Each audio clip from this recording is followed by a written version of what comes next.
If you're listening to this podcast, it means you're hungry. Hungry for change, hungry for growth, and ready to have a major breakthrough in your business.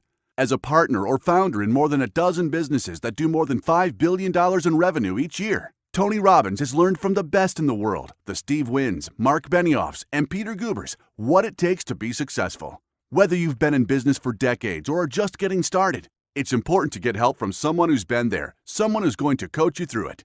That's why Tony is offering a free one-on-one business strategy session from one of his top business strategists, a $600 value, completely free, no strings attached. If you're listening right now, go to TonyRobbins.com/CEO and sign up for a free session with a Tony Robbins trained business strategist who's helped business owners just like you to overcome their obstacles and set them on the path to success. In a world where 96% of businesses fail after 10 years, you must know how to anticipate and how to take advantage. Take advantage of this offer today. And now, back to the podcast.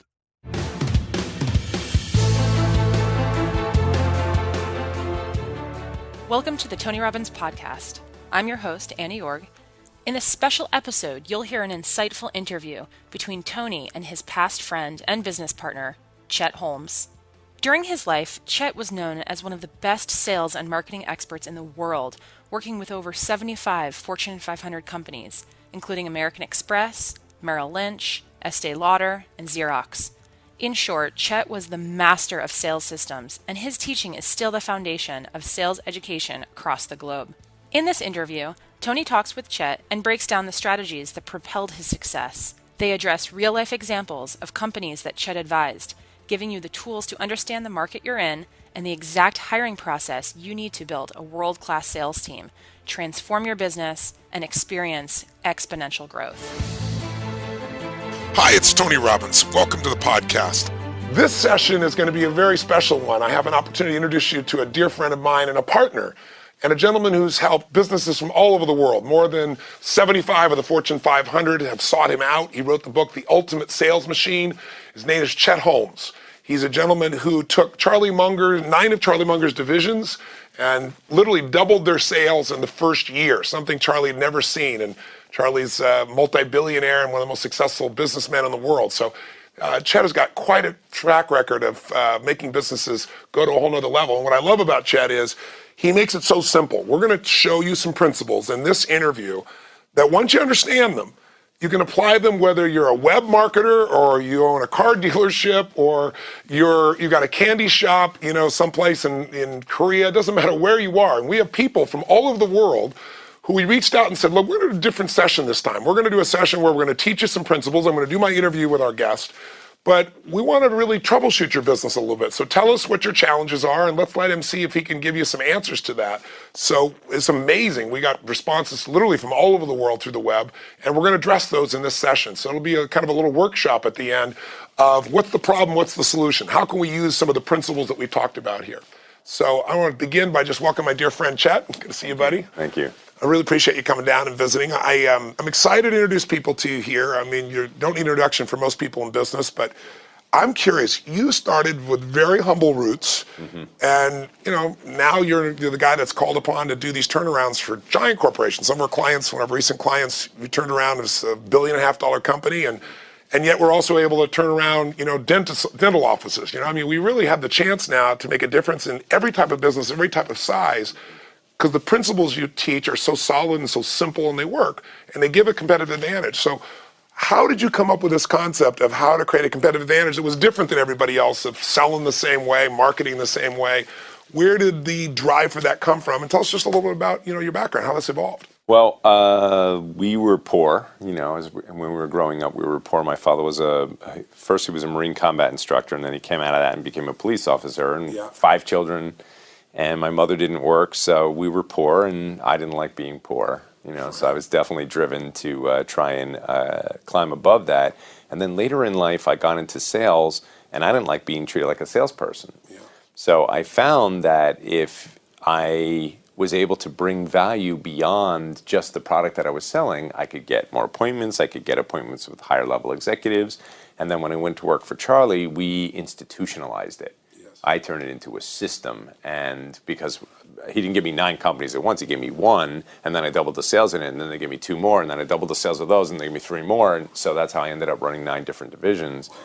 And then the first one, I doubled 3 years in a row, using the techniques that we're going to talk to today.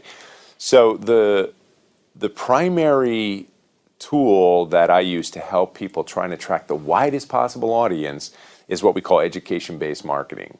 And you and I have a client right now. They're the largest home builder in the world, or certainly in Mexico, they're the largest. They might be the 3rd largest in the world, and maybe probably be the largest in the world before they're done. But these guys build 700 homes a week.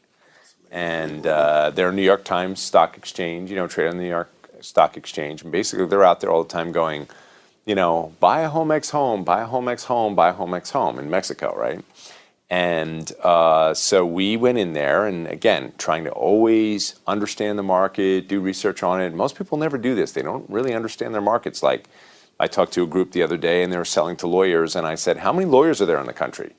Nobody knew. They know their product, they know their service, they don't know anything about the industries or the markets that they serve. Yes. So we did this research, and we went out there, and we found out the biggest problem in Mexico is that people will live 3 generations in one household. I mean, literally, you will have 15 people living in a 700 square foot house. Wow. There's a living room, a bedroom, and a bathroom. I mean, in a kitchen. That's it. Very, very tiny houses, and they're shacks. And yet the Mexican government now is funding all the homes you want to possibly buy. So you can go out of that shack into a brand new home, and they're taking the money out of your paycheck anyway. Right. So just like they do Social Security in the United States, in Mexico, that Social Security can be applied as a down payment on a house, and then the percentage that they take, they'll just take it out of your pay, and they'll pay the mortgage for you. Wow. So, it's like, why wouldn't you get a house? And just motivating people to get out of that whole thing. So we did some research. We found out that in a crowded household, the chance of infancy death is 400% greater than in a non-crowded household. If a little girl grows up in a crowded household, because she's the lowest on the pecking order, she sort of grows up with learned helplessness. Boys who grow up in a crowded household are twice as likely to be a failure in life, twice as likely to be an alcoholic. Females who grow up in crowded households are twice as likely to get pregnant younger. So this is data. So we took some of this data, and where their ads used to say, buy Home X Home, we're Home X, we build homes, buy a Home X Home. And their agency at the time just said to us basically, look, the advertising is not really, going to pull response. I mean, people are going to buy a house whether they want to or not. You can't really motivate people to buy a house. We're just, fundamentally just branding. And I don't buy that for a second, by the way. I do not believe that if you're advertising, you should be pulling response. And it's a waste of money otherwise. Like, while I'm branding, let me pull some response. So we started running the ads, and we started saying, did you know the chance of infancy death in a crowded household is 400% greater? Did you know that blah, blah, blah? And then, we set up the whole stage, and the first week that the ads ran, the month prior, they pulled 7 phone calls. This is $1.5 billion company, by the way, so people know. Yeah, and the first week they ran the ad, they pulled what we thought at first was 1,300 inbound phone calls. Right. Later on, we found out it was 2,300 because 800 went into nothing because we filled up their voicemail. Nobody could answer any more calls, so they were able to track 800 lost calls. And that alone, for a company doing 700 homes a week, in some weeks has boosted their sales 300 additional homes. Wow. It's extraordinary. It's extraordinary. And this is the value of education marketing. It's knowing what your audience really needs to know in order to get them to understand what they need to do, fulfilling the need after you've established what the real problem is. And I've watched you do this again and again in just any kind of industry you can imagine. Let's say I have a little restaurant. Was one of the type of people that wrote into us. And I'm in my restaurant, and right now the economy's tightened. People are spending more time at home. They're eating less at the restaurants. I've got great food. I got a great restaurant. I got great service, but I can't keep the restaurant full. I'm advertising. I'm spending more dollars on advertising than before. People are just not coming in. And there are people right now like that are closing up. Take that case, what would you do with this? I know one of your strategies that you teach. Okay, so we teach a concept, it's called the best buyer strategy. And so you probably eat out, I don't know, 5 nights a week. Sometimes it's 7 nights a week for me because I'm traveling all the time. Sure. So actually that's a good story because I can give you a case in point. There's this little gourmet restaurant in a motel in our neighborhood.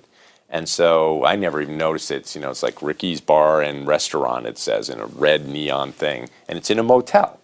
So it's not like I'm stopping in there, But some neighbor of ours takes us there one night, and that's like, oh my God, the food is fantastic. It's really great. So, but the place is, so we start going there regularly, and I have food allergies, and so I will tend to focus in my neighborhood in like 3 or 4 restaurants, and then I'll train them so that if I take you out for dinner, I'm going to take you to a place where I don't have to explain that I'm allergic to this and that, and the waiter already knows. And then I tip them heavily, So anyway, I start going there a lot, and the wait staff is great. The food is fantastic. I know the menu. I don't even have to look at the thing. And one Tuesday night we're in there, we're the only people in there. The restaurant is empty.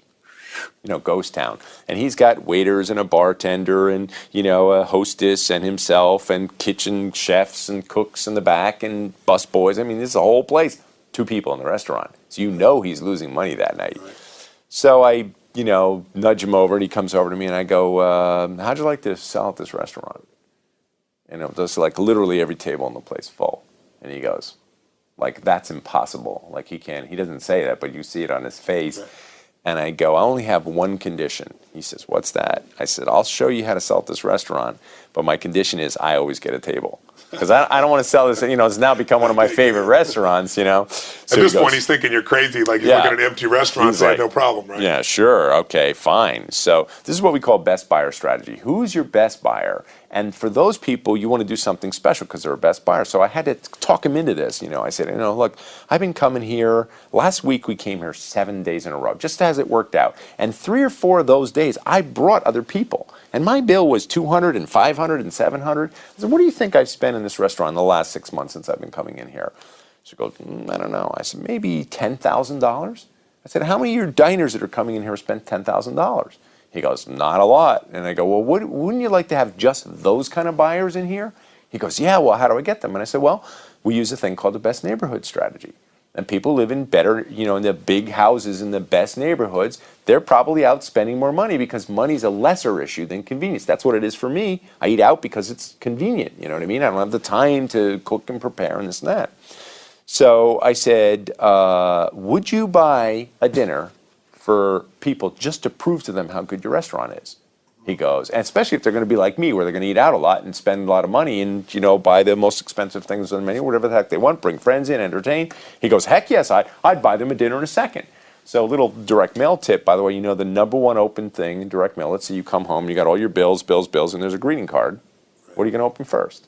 Right. You're going to go right to the greeting card. Right. So I said, send a greeting card. So we had this really nice invitation put together, and it said, you're invited on the front of the thing, and it looked like a wedding invitation. It was beautiful, white, it's nice, expensive. And you open it up, and it says, because of who you are, and because we think you're the kind of discerning client that we'd like to attract, we are willing to buy you dinner in our restaurant just to prove how fantastic it is. We have a 5-star gourmet restaurant. We're 5 minutes from your house, which we know because we can target the neighborhood we want, and we would like to buy you dinner. Now, when you come in, use this exact invitation because you're special and we want to treat you special.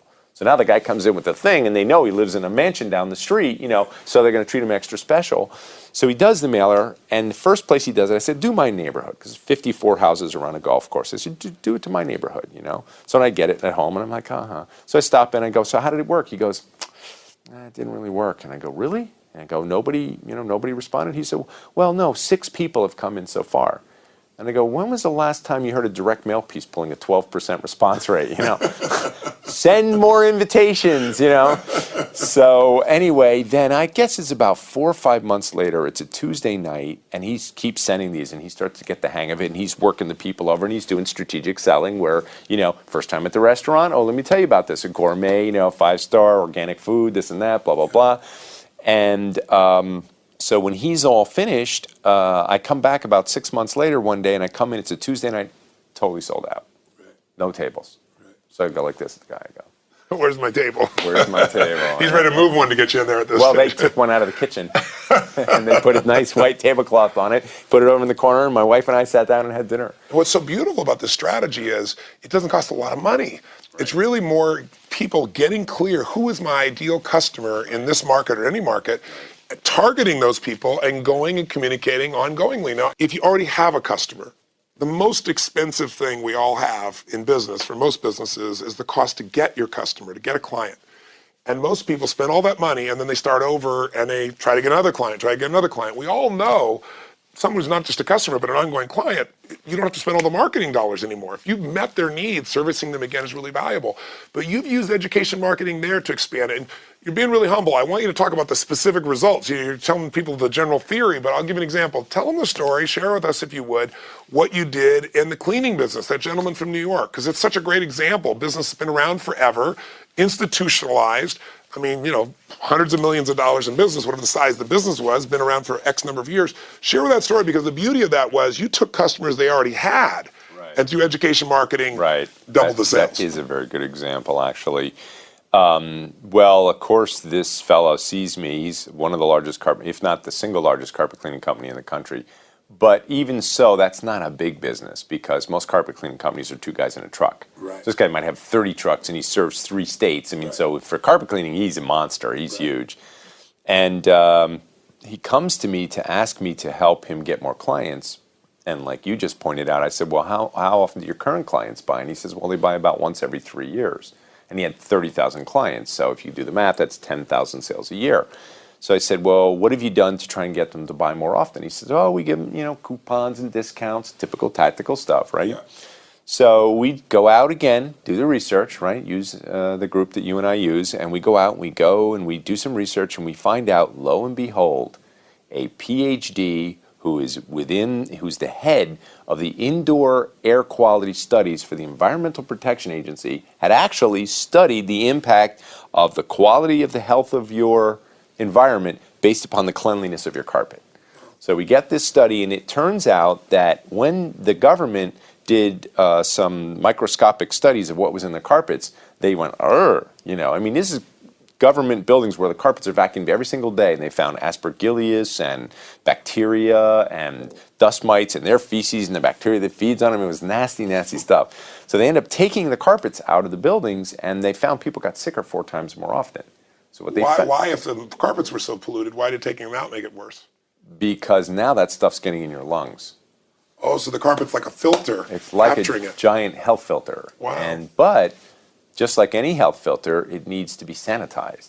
And so even if you're vacuuming it every day, that's not killing germs and bacteria. And if you look at the professional cleaners, they come in with that boiling hot steam and the proper, chemicals, and they just disinfect the whole house. So we came up with this idea. It was called the Gold Service. And at first it was called Gold Member Service. And then Austin Powers came out with that movie. And I thought, okay, let's get away from Gold Member. And we just went to Gold Service. And so then you'd call in and you'd want to get your carpets cleaned. You go, yes, ma'am, no problem. Give me your Gold Service number. You say, my Gold Service number. You say, oh, aren't you a Gold Service member? And she'd go, well, no. Oh, okay, well, it turns out, and they would do that little education about the government and, how they studied and, and how your carpet should be cleaned about every 6 months. And so if you're a Gold Service member. If you clean every 6 months, all these problems go away. Yeah, plus we'll give you a discount. Because again, if he can get his people buying twice as much, Right. So again, that leads to the part 3 of our discussion today, that whole systemization, because I come up with the idea, we call it the Gold Service. He loves the idea. The guy hears it, he goes, that's a great, oh my God, that's fantastic. Oh, he just thinks that's great. He thinks everybody's going to buy this. That you can't, if you get a discount and you only have to agree to clean your house twice a year, that's not a big commitment. Yeah. And if you know that you really should because it's nasty stuff in your carpet. So we just all thought everybody's going to buy this. Right. So we go out, and now I'm going to tell you guys, you're going to hear some of these ideas, and the first thing people do, the biggest mistake they make, is they go and they change everything in their company all at once, and their sales go down. Because when you're introducing something new, you have to do it in a very controlled and a very tested way. So he had a prove it, figure out how it works. Yeah, exactly. Figure it out before you go having everybody do it, and everybody doing something different all at the same time, and it's all different and you don't even know what the rules are, you're going to actually have a lower degree of results. So that's where I've seen some of these ideas fail, is that the boss goes, oh, we're going to switch everybody over to this. No. Let's take one guy, So we take their top producer, and he does the service for a week. He tries it. And I get back on the phone with him a week later, and the whole company's listening, the CEO's listening, and I go, so how did it go? He says, it didn't work. I go, it didn't work? And we were all psyched for this, He goes, no, it didn't work. And I go, well, how many people did you offer it to? He said, I offered it to 10 people. So first of all, I'm thinking, not a big enough number. Let's test a bigger number. And I said, and nobody bought it? He goes, well, 2 people bought it. But 8 people said no. So, to him, that's a failure, but let's do the math. This guy has 30,000 clients. He gets 10,000 buying a year. If he got just 20% of them buying that gold service, cleaning twice a year, that's 6,000 extra sales a year, and he's only doing 10,000 now. Because his business by 60% overnight. Yeah, but we ended up actually working on that idea for about 6 months to get it where 4 out of 10. Wow. So I'm just saying a little lesson to, if you're listening, a little bit of success can make a huge difference. You know what I mean? In this case... So what was the final increase in the business? It was 100%. Wow. 100%. Wow. And it was a great success. And how old was that business? The reason I like that 100 years old. Yeah, that's what I thought. It was a family business, right? So 100-year-old business. Fourth generation. Yeah. Fourth generation, still offering discounts. So what hopefully everyone watching is going to get out of this, what I hope everybody gets out of this is, if you do what everybody else does, you're going to get what everybody else gets. You can't, the most you can get is an incremental improvement in your business if you offer the discounts, or you throw out your auto ad and it says, this weekend, buy now, special sale. But if you can get inside the mind of your consumer and figure out what they need, you can motivate them to buy, and you can also get people that want to buy that never bought before, or get your ideal client and figure out how to motivate them to buy. But as you said, you've got to systematize it, not once or twice. You got to keep going at it. The biggest challenge that most people have in their business is they try something and they don't extrapolate. Well, God, if I change one thing, I can change the result 100%. I got to find that one little thing, and then I got to make it a system within the business itself. Let's talk a little bit about salespeople. All right. One of the great things you've done today, I go into business audiences, and because of the web and because of the mentality of how so many people market today, many people think salespeople are, they're an expense, they're too hard to manage, my business doesn't need it. And I've seen so many companies today that you just come in, and we've done it, you and I've done it with multiple companies, come in and show them, look, make this little shift, hire a few salespeople, but the right ones, people that it's their nature, so you're not trying to retrain them 8 million times, and you watch sales go crazy. So talk a little bit about, if you would, about salespeople. Why are they, you think people wouldn't have to know this, but many businesses do. Why would they be a must? And more importantly, how do we get the right people that are highest performers? Because that's part of what made you successful. You were one of those guys, but you figured out how to get more of those. Yeah. Actually, I didn't think I was anything special as a salesperson. I knew I had a lot of discipline. As you know, I have a heavy karate background, but I certainly didn't think I was anything special. And so when I was breaking sales records and everything, I just thought the only reason was because I was difficult to manage. So companies avoided hiring guys like me because we were difficult to manage, guys like you. And so fundamentally, I'm like, well, when I get in a position of authority, I'm going to hire nothing but guys who love to cold call in the morning. And, it became very difficult. So I actually became obsessed with what is the kind of person who is very successful at sales. And now we teach it, as you alluded to, we teach it as a growth strategy. Is that if you can put people with serious horsepower into your company, it doesn't even matter what kind of company, how small you are, and there's a bunch of them you and I are going to give as an example, that, it's just like I had a guy, a graphic designer, and he had a business, and he's a graphic designer. So he didn't ever think about, what he would do with this business, except he would go out and chase business, and when he got a client, he'd go and work on their deal, and then they would finish, and now we'd have to go get another client. So it was always feast, famine, feast, famine, feast, famine. I said to him, why don't you hire a salesperson? And he goes, well, I don't know. I mean, I can't even survive on the business I'm getting. I go, it's because you don't have a salesperson. And, you hire a guy whose whole job in the world is to get you business, and that's going to change your life. I said, well, what's your best? So let's combine strategies here.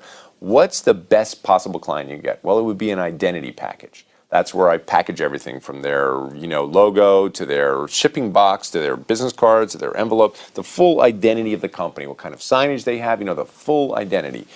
And I go, well, how much you charge for that? He says, well, about $25,000. And I go, and how many of those can you do in a month? He goes, well, I could do 4 a month. And I go, and if I brought you one of those clients right now, identity package for 25 grand, how much of that could you afford to give to me? He said, I could give 20%. I said, so you give me 5,000 and you take 20,000, you'd be happy with that? Yes. And you can do 4 of those a month? Yes. I said, well, that would be $80,000 a month for you and $20,000 a month for me if I'm your salesperson. And he goes, well, I've never done $80,000 in a month. And I go, okay, well, so then you're willing to pay me $20,000 a month if you make $80,000 a month, right? Right. Okay, great. Put that in your ad and let's see what kind of a person you pull. Yes. And so we teach this strategy because here's one of the key ingredients is that top producers have that psychological profile at any age. And then we've designed all these techniques just to find them. Yes. So here's one of the techniques. And you'll appreciate this and you'll get it right away, is that what we do is we reject the candidates in the first 30 seconds of any conversation. And so let's say that I'm trying to find you top producers. And I say to you, okay, Tony, here's what I want you to do. Have one of your people set me up to screen 10 people from 5 to 6 o'clock on Monday night. And you say to me, you're going to interview 10 people in an hour? No, I'm going to decide who I want to interview. Okay, so you set up to 10 people, and you and I get on the phone together, and I've done this 100 times. And then I dial out, and I bring the first guy in. So the first guy comes in, he's just on the phone. I say, okay, Bill, and you're listening. And I go, okay, Bill, look, we got 55 candidates for this job. Tell me why we want to interview you. So Bill goes, well, can you tell me a little bit more about the job? And I go, you know what, Bill, that's a long conversation. And one of the key lines we put in every ad, it says, don't even call. You'll see my ads running everywhere, right? Because I've been teaching this for years. But it says, don't even call unless you're the best. So, and can prove it or something like that. And so I'll say, Bill, the ad said, don't even call unless you're the best. So we're determining right now who we even want to interview. Why do we want to interview you? And 9 out of 10, this is what you'll get. You'll get, well, let's see, I like sales. And I like people, and my mom says I'm real good at it. And I believe if I really believe in your product, I can sell it. And no matter what the guy says, here's what we'll say. We'll go, I'm really not hearing top producer. And you hear this silence, and 9 out of 10 will go like this. They'll go, you're not? And I'll go, no. Complete conviction that you are not a top producer. And the guy goes, well, okay. All right, well, thanks for your time. No problem. Bye. Click, off the phone. And that's how fast it is. Now, what happens when you get a top producer is you can't convince them they're not a top producer. Right. I just saved that guy 2 years of misery. Because if I interviewed him in a loving and supportive environment, just like all people interview today, HR friendly, no offense to the HR people listening out there who hate me for this stuff. But, it's what happens is it shows you right away how the person responds when rejected. And let me ask you a question. Is sales a loving and supportive environment? No. Or is it fraught with tremendous rejection on a regular basis? Right. So I had one guy say to me, I go like this, I go, I'm really not hearing top producer. And the guy says, well, maybe you're deaf. And he starts, and then he starts saying, because the last job I went into, he said, I was the new guy. And after 8 months, I started passing people who'd been there for 8 years. And the job before that, I broke every record. I'm like, that's what I'm looking for. He's selling. I'm pushing him away. He's pushing harder back. And that's psychological profile. Now, here's the thing. The real key, and again, you can't discriminate by age. So one of our key lines in our ads all say, young or old, if you have the stuff, we'll know. Now, usually that pulls me that 19-year-old Tony Robbins Jr., and he believes in himself. Even though he hasn't proven anything, doesn't have the track record yet, and maybe he was a three-bagger. Wayne Dyer calls it the three-bagger. I don't know if you heard this, right? In the grocery store, he's the guy with, the other guy's only filling up one bag of groceries, the bagger, and this guy's got 3 bags, and nobody told him to do that. It's not the standard. Nobody else. It's his nature. It's his drive. It's who he is. Yeah. And so I'm like a radar for those people. I'm looking for them all the time because, our companies hire 15 to 45 people a week. That's how fast we're growing right now. And it's because these strategies are really, helping people and really making a difference.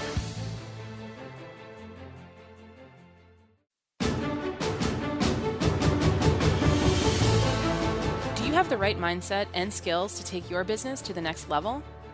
Business Mastery is the only event in the world created by Tony Robbins to prepare you to master the mindset and skills you need in business to elevate your game.